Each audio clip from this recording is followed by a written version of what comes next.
Assalomu alaykum hurmatli vatandoshlar va odatdagi yangiliklarimizni boshlaymiz.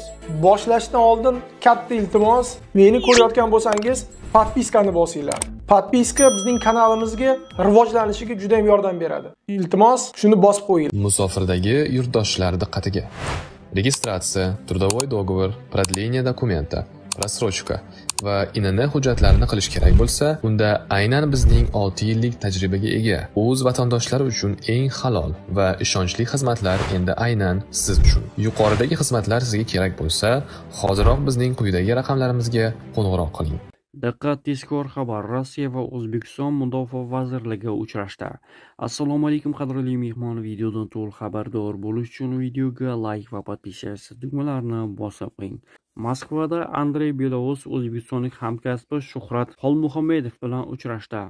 Belousov O'zbek SSRning ulug' vatan g'alaba qo'shgan hissasini qayd etdi hamda Qizil maydondagi paradda o'zbek harbiylarining ishtirokini muhim deb atadi. Tomonlar 2026-2030 yillarda harbiy sohada Rossiya va O'zbekiston o'rtasidagi strategik sheriklik dasturini amalga oshirish rejasini imzolashdi. Mironov migrantlarga davlat hisobidan uy-joy berilishidan norozi.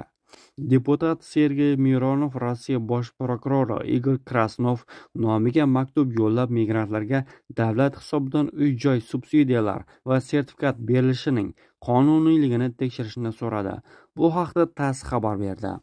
Rossiya Federatsiyasi fuqarolarning huquq va qonuniy manfaatlarini ta'minlash bo'yicha sababdor shaxslar harakatlari subsidiya va uy-joy sertifikatlarining qonuniyligini tekshirish uchun viloyat prokuraturalariga ko'rsatma berishingizni so'rayman, deyiladi deputat maktubida. Mironovning ta'kidlashicha, so'nggi vaqtlarda yaqinda Rossiya fuqaroligini olgan shaxslar tomonidan uy-joy subsidiyalari va sertifikatlarini noqonuniy olish holatlari ko'paygan.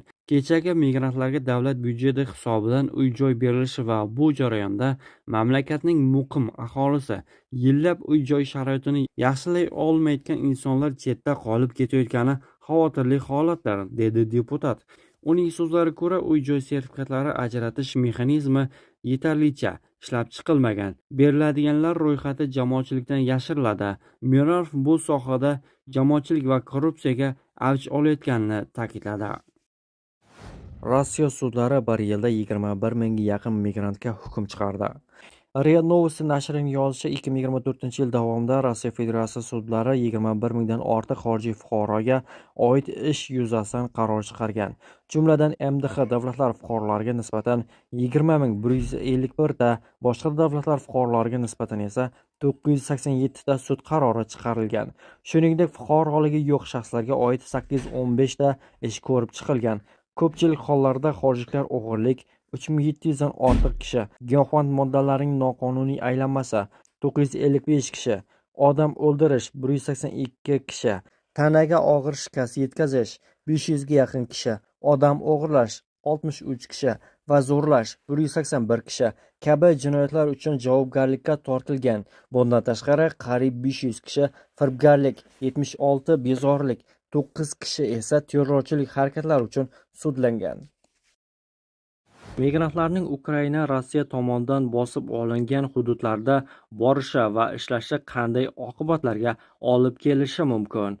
Rossiya ijtimoiy tarmoqlari va ko'chalarda Ukrainaning vayron bo'lgan shaharlarda, xususan Mariupol va Donetskda ishlash haqidagi e'lonlar tobora ko'payib bormoqda. Natijada Markaziy Osiyo davlatlaridan kelgan muhojirlarning bir qismi Rossiya nazorati ostidagi bosib olingan hududlarga ishlash uchun keta boshladi. Ular bunga asosan ko'proq pul topish va Moskva kabi Rossiyaning yirik shaharlarida duch keladigan qiyinchiliklardan qochish umidida qo'l uradi. 2014-2022 yillarda Rossiya Qrimni, keyinroq 2022 yilda Ukrainaning 4 ta viloyatini Donetsk, Lugansk, Zaporij va Xersonni bosib oldi. Moskva dunyoning aksariyat davlatlari tomonidan tan olinmagan bu hududlarda soxta referendumlar o'tkazdi va ularni Rossiya Federatsiyasi tarkibiga kirgan deb e'lon qildi. Biroq xalqaro hamjamiyat, jumladan Markaziy Osiyo davlatlari bu harakatlarni tan olmadi. Shuning uchun xalqaro huquq nuqtai nazaridan bu hududlar Ukrainaga tegishli bo'lib qolmoqda. 2025-yil boshida Rossiya vayron bo'lgan hududlarga ishchi kuchini jalb qilish uchun imtiyozlar kiritdi. Masalan, migrantlarga mamlakatning boshqa hududlarida talab qilinadigan patentsiz ishlashga ruxsat berildi. Mariupol va Donetsk kabi shaharlarda mehnat qilayotgan muhojirlar sonining ortgani shu bilan izohlanadi. Salim Saidov ismi o'zgartirilgan ishg'ol qilingan hududlarga 2 marta ishlash uchun kelganlardan biri. Ilgari u Moskvada ishlagan, ammo politsiya tekshiruvlarining kuchayishi va doimiy bosim tufayli u Mariupolga ko'chib o'tishga qaror qilgan. U yerda do'stlari bilan vayron bo'lgan uylarni ta'mirlash bilan band bo'ldi. Birinchi oylarda ularga va'da qilingan 200 ming rubl to'langan. Ammo keyin kechikishlar va to'lovlar bilan bog'liq muammolar boshlandi. Keyinroq yana pul topish ilinjida Donetsk viloyatiga bordi. Salimning aytishicha, bu hududlar haqiqatan ham Markaziy Osiyodan, xususan Tojikiston va O'zbekistondan kelgan muhojirlar ko'p. Ular asosan qurilish va ta'mirlash bilan shug'ullanadi. Ba'zilar hatto urush qachondir tugaydi, lekin uy qoladi degan umidda arzon uy sotib olishadi. Salim u yerga sayohat qilish xavfli ekanini tan oldi. Bu hududlarda muntazam ravishda portlashlar eshitiladi. Qonunsizlik hukm suradi. Biroq uning so'zlariga ko'ra, chegaradan o'tishda pasport muhr qo'yilmaydi. Shuning uchun ham qonunchilikda muammo bo'lmaydi degan umidda. Hukumatning sukuti Markaziy Osiyo davlatlari, jumladan Tojikiston, O'zbekiston va Qirg'iziston rasmiylari ishg'ol qilingan hududlarga borishning xavfi haqida rasmiy ogohlantirishlar bermagan. Ular bir necha bor o'z fuqarolari mamlakat tashqarisida harbiy harakatlarda qatnashmaslikka chaqirgan bo'lsalarda, Qrim, Donetsk yoki Xersonga sayohat qilishning huquqiy maqomi borasida aniq tushuntirish berilmagan. Ekspertlarning fikricha, Markaziy Osiyo davlatlari o'z fuqarolarini bunday hududlarga borish bilan bog'liq xavflar haqida rasman ogohlantirishi kerak. Bunday ogohlantirishlar bo'lmaguncha migrantlar nafaqat sog'lig'ini, balki erkinligini ham xavf ostiga qo'yib, mojaro zonasiga borishdan davom etadi. Qariyani urgan bezor muhojir hibsga olindi. Sankt-Peterburgda avtobusda ketayotgan migrant va mahalliy aholi o'rtasida mojaro sodir bo'ldi. Muhojir shaharliklarning so'zlariga ko'ra, ularni so'kib, bir yo'lovchini kaltaklagan. Hodisa 4-may kuni 191 sonli avtobusda sodir bo'lgan. Yo'lovchilar salonga yig'ilgan. Sobiq fizika o'qituvchisi 68 yoshli Viktor Ivanovich yigitdan surilishini so'ragan. Ammo guvohlarning so'zlariga ko'ra, u qat'iy rad javobini olgan. Mojaroning bir qismi videoda olingan. Telefoningizni qo'ying, bu sizning Rossiyangiz emas. Hoy, nega bunday deysiz? Bu sizning davlatingiz emas. Politsiyaga qo'ng'iroq qiling. Hammangiz noshukurlarsizlar, deb baqiradi yigit. U urushga bo'lsa migrantlarning yuborilishi, boshqa payt behurmat qilinishi haqida gapirgan. Avtobusdagi ayollar unga Rossiyani yoqtirmasa va urf-odatlarni hurmat qilmasa, vataniga ketishini maslahat berishadi. G'azablangan ayollar bilan videodagi tortishuv muhojirning rus pasportini ko'rsatib, politsiyani chaqirmaguningizcha men bu yerdan ketmayman yoki siz bu yerdan ketasiz. Xohlasangiz birga chiqamiz degani bilan yakunlanadi. Muhojir 29 yoshli bo'lib, asli Markaziy Osiyodan kelgani aytilmoqda. Guvohlarning aytishicha, yigit sobiq o'qituvchini itarib yuborgani natijasida u jarohatlangan. Jabrlanuvchi kasalxonaga yotqizilgan va unga ko'plab jarohatlar tashxisi qo'yilgan. Politsiya tartibbuzarni hibsga oldi. Xabar qilinishicha, tergov boshlangan. O'zbekiston prezidenti g'alabaning 80 yilligiga bag'ishlangan tantanali tadbirlarda ishtirok etdi. O'zbekiston Respublikasi prezidenti Shavkat Mirziyoyev Rossiya Federatsiyasi prezidenti Vladimir Putinning taklifiga binoan 9-may kuni Ikkinchi jahon urushidagi g'alabaning 80 yilligiga bag'ishlangan tantanali tadbirlarda ishtirok etdi. Qizil maydonda g'alaba paradi bo'lib o'tdi. Tadbirda Xitoy prezidenti Si Szinpin, Braziliya prezidenti Lula da Silva, Misr prezidenti Abdulfattoh Assi, Belarus prezidenti Aleksandr Lukashenko, Qozog'iston prezidenti Qosim-Jomart To'qayev, Qirg'iziston prezidenti Sadir Japarov, Tojikiston prezidenti Emomali Rahmon, Turkmaniston, Mo'g'uliston, Kuba va boshqa davlatlar ham qatnashdi.